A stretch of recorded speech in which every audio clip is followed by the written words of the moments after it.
People tell me trees grow from the soil. That's the story everyone learns. You plant a seed in the dirt, water it, and the tree pulls stuff up from the ground, minerals, nutrients, all of it, and builds itself taller and taller year after year, until you have 100-foot oak standing in your yard. That's what they teach in every classroom. That's what seems obvious when you look at a tree with its roots buried deep and its trunk rising out of the earth like it's being pushed up from below. But here's what will shatter everything you think you know. Almost nothing in that tree came from the ground.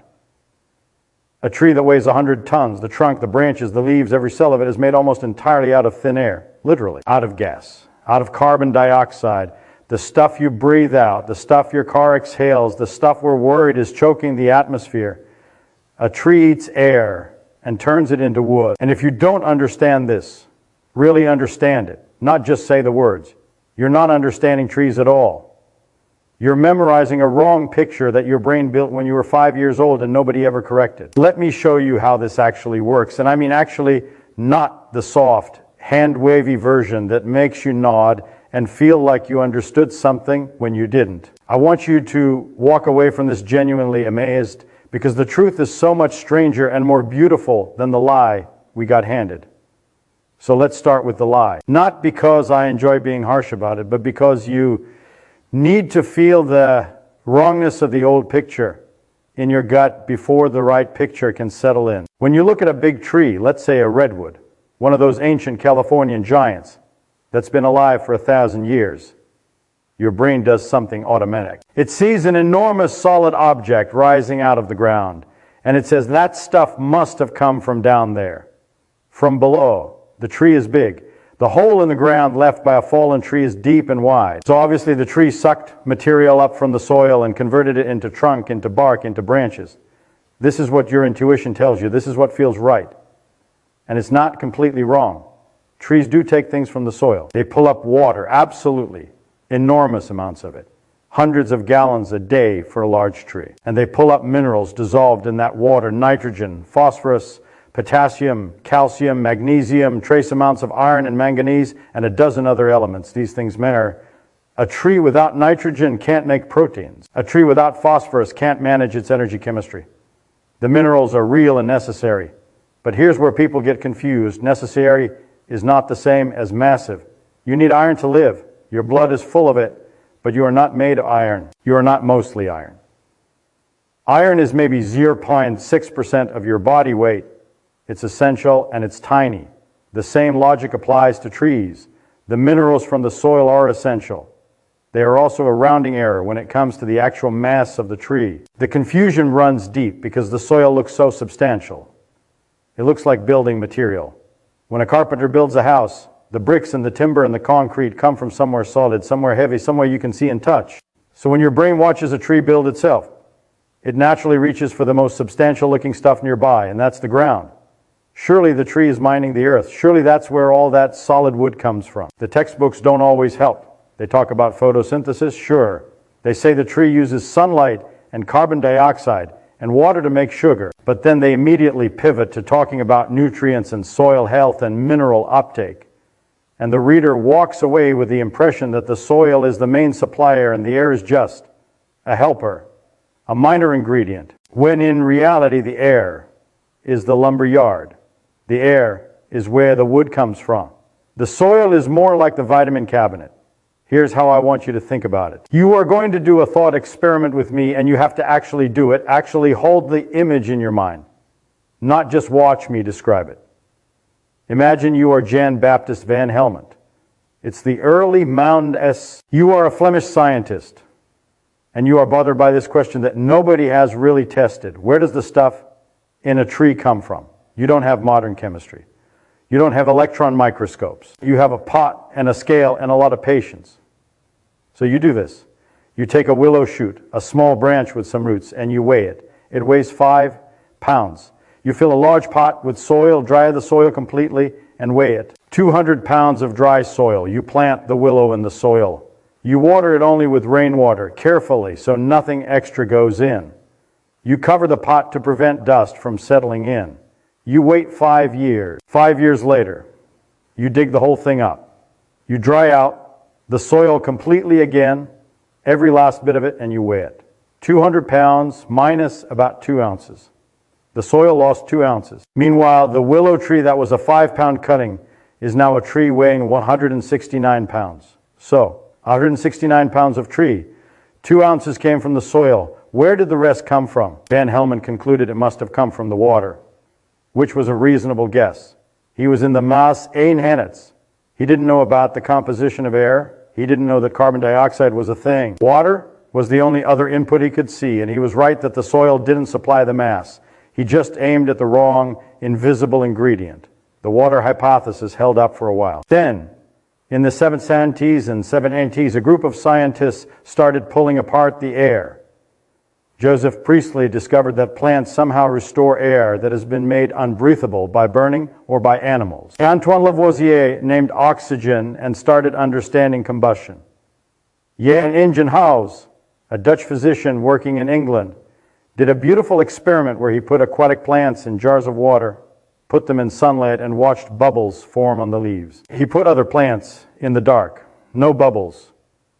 He concluded that light was the key ingredient and that plants were doing something with air and light that produced the oxygen he was seeing. By the early 800s, scientists understood the broad strokes. Plants take in carbon dioxide, use energy from light, release oxygen, and build carbon-based structures, sugars, cellulose, everything.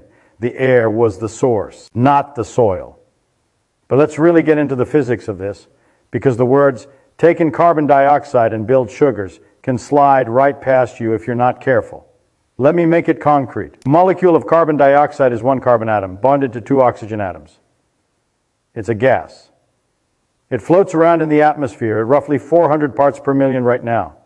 That's about 0.04% of the air you breathe. Not much. But trees are extraordinarily good at collecting it. A leaf is essentially a carbon dioxide harvesting machine. The underside of a leaf is covered in tiny openings called stomata, pores, basically. During the day, these open up and carbon dioxide drifts in passively, just from the difference in concentration between the outside air and the inside of the leaf where photosynthesis is consuming it. The plant doesn't have to pump it in. It just opens the door and the gas walks in. Once inside the leaf, the carbon dioxide molecule enters a cell, passes into a structure called the chloroplast. And here's where the magic happens. And I'm going to be precise about what I mean by magic, because I mean genuinely astonishing chemistry. Not anything supernatural. Inside the chloroplast, there are membranes stacked on each other like pancakes. And embedded in those membranes are proteins, massive, complicated molecular machines. They do something almost unbelievable. They absorb photons of light. When a photon hits one of these protein complexes, called photosystem II, though it was discovered after photosystem I, which is a lovely accident of history, it kicks an electron into a higher energy state. That electron gets passed down a chain of proteins, each one stealing a little of its energy, and that stolen energy gets used to pump hydrogen ions across the membrane. Those hydrogen ions flowing back across the membrane spin a molecular turbine, a protein called ATP synthase that physically rotates and clicks out energy-carrying molecules called ATP. Meanwhile, the electron that started this whole cascade ends up reducing NADP plus to NADH, another energy carrier. And to replace the electron that was ripped away at the start, photosystem II does something extraordinary. It splits a water molecule. It takes H2O and tears it apart, using the electrons from hydrogen to replace the ones it lost, and releasing the oxygen atoms as O2, the oxygen that you are breathing right now. Every breath of oxygen you take was produced by this process. You are alive because ancient plants and algae figured out how to split water with sunlight. Now take all that captured energy, the ATP and the AF, and the plant uses it in a second set of reactions called the Calvin cycle, named after Melvin Calvin, who worked it out in the mighty active SUFTIs using radioactive carbon atoms to track where the carbon went. In the Calvin cycle, carbon dioxide gets grabbed by an enzyme called ribulose 1,5-bisphosphate carboxylase oxygenase, which is almost certainly the most abundant protein on Earth. There's more ribisco by mass on this planet than any other protein. And what it does is attach that floating carbon dioxide molecule onto a 5-carbon sugar, creating an unstable 6-carbon compound that immediately splits into 2 3-carbon molecules. Those molecules get reduced using the ATP and NDA from the light reactions, eventually producing a 3-carbon sugar called glyceraldehyde 3-phosphate. And from that, the plant builds everything: glucose, fructose, sucrose, starch, cellulose, lignin. Every carbon-carbon bond in the wood you burn in your fireplace was assembled by this process, pulling carbon dioxide out of the air 1 molecule at a time. So when you burn wood in a fireplace, I want you to think about this. You are reversing photosynthesis. You are oxidizing carbon that a tree spent years pulling out of the air, releasing the stored solar energy as heat and light, and sending the carbon back into the atmosphere as carbon dioxide. Wood is solidified air, solidified sunlight. You are not burning a solid thing from the ground. You are burning condensed sky. Now, how much of a tree is actually from the air? Let's put some numbers on it. A tree is made of water, minerals, and organic compounds. The organic compounds, the cellulose that makes up cell walls, the lignin that gives wood its hardness, the sugars and proteins and fats inside the cells, are all built from carbon, hydrogen, and oxygen, with some nitrogen and sulfur in the proteins. The carbon is almost entirely from carbon dioxide from the air. The hydrogen and oxygen come from water. The nitrogen comes partly from the soil, partly from the atmosphere through various microbial processes. By dry mass, removing all the water, a tree is roughly 50% carbon. Almost all of that carbon came from the air. The rest of the dry mass is oxygen and hydrogen from water, plus a small percentage of minerals from the soil. Some analysis suggests that somewhere between 95 and 99% of a tree's dry mass comes from the atmosphere and from water. The soil contributes less than 5%, often much less. Put it this way: if you have a mighty oak tree weighing 50 tons, that's the whole thing: trunk, branches, roots, leaves. About 95 tons of that is water, which will leave when the wood dries. Of the remaining 95 tons of dry matter, something like 12 to 13 tons is carbon that was pulled directly from the air. Maybe 1 ton or less came from minerals in the soil. The rest is oxygen and hydrogen from water molecules that the tree split apart during photosynthesis. The tree is, in the most literal physical sense, made of air and water and light. Now I want to stop here and be honest about something, because I said I would be. The picture I've painted is true, and it's also slightly incomplete, and I think you deserve to know where the edges of our knowledge are. The story of photosynthesis, the Calvin cycle, the light reactions, the structure of chloroplasts, that's solid. We know that. We can trace individual carbon atoms with isotopes. We have mapped the crystal structures of rubisco and ATP synthase. We have filmed, in a sense, the electron transfer chains using ultrafast spectroscopy. This isn't speculation. But there are things we don't fully understand. We don't completely understand how the earliest photosynthetic organisms evolved. We have theories, good ones, but the origin of the oxygen-producing photosystem too is still an active area of research. We don't fully understand the quantum mechanical processes that make energy transfer in photosynthesis so extraordinarily efficient. Some researchers have found hints of quantum coherence in photosynthetic proteins, where energy seems to explore multiple paths simultaneously before settling on the most efficient one. Whether that quantum effect is genuinely important or just an artifact of the measurements is still being debated. Nobody knows. That's okay. That's science. We also don't fully understand how plants regulate the opening and closing of their stomata in complex environments. We don't know exactly how trees coordinate photosynthesis across their entire canopy. We have models. The models are good. But a living tree is enormously complicated, more complicated than most human technologies. And our understanding of how it manages all its chemistry in real time is still developing. I also want to say something about what this means for the world we live in right now, because I think it's important, and I think most people walk around without really feeling it.